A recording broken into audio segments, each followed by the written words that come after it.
All right, welcome back now to Primetime Sports Monday. Now locally, preparation for the schoolboy football season would have been in high gear at this time. However, like everything else, since March 10, when the first COVID-19 case was discovered on the island, many things are at a standstill. As we hear in this report, some stakeholders are still concerned about the prospects of even having pre-season training with the virus still a threat.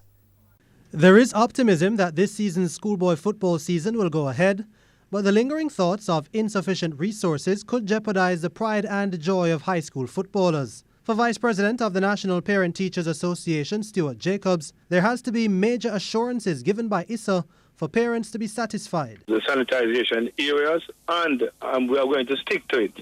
That test be done. Test be done, okay, it might be expensive that all the kids can be tested, but the officials and the coaches and managers who are going to be in constant contact with these kids are tested. Because we're talking about a pandemic that doesn't just give you the regular flu or fever, it kills you. Professor at the University of the West Indies, Rachel Irving, agrees. My suggestion would be find out from other places what is done.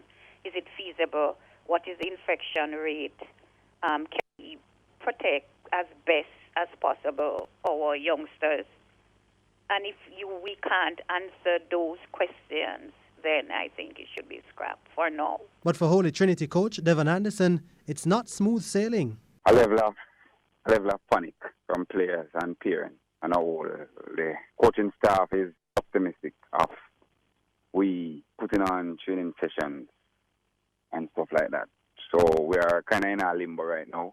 Coach of Ben Francis Cup holders BB Coke High, Kemar Ricketts, says stipulations which suggest reduced numbers in camps make it difficult for schools with less finances. 30-man squad, or some teams have more, but now they're talking about maybe 20 and then spacing them out. We don't have that luxury.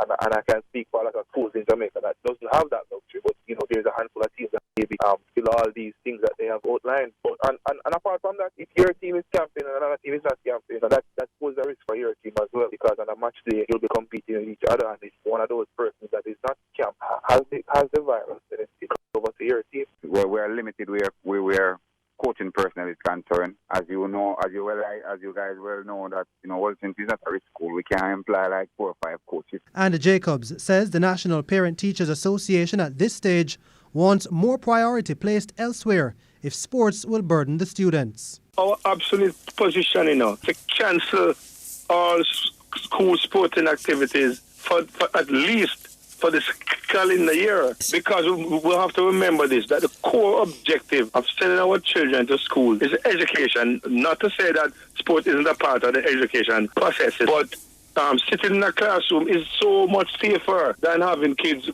participating in sports. ISA is expected to meet on Tuesday with the general principal body to discuss the way forward.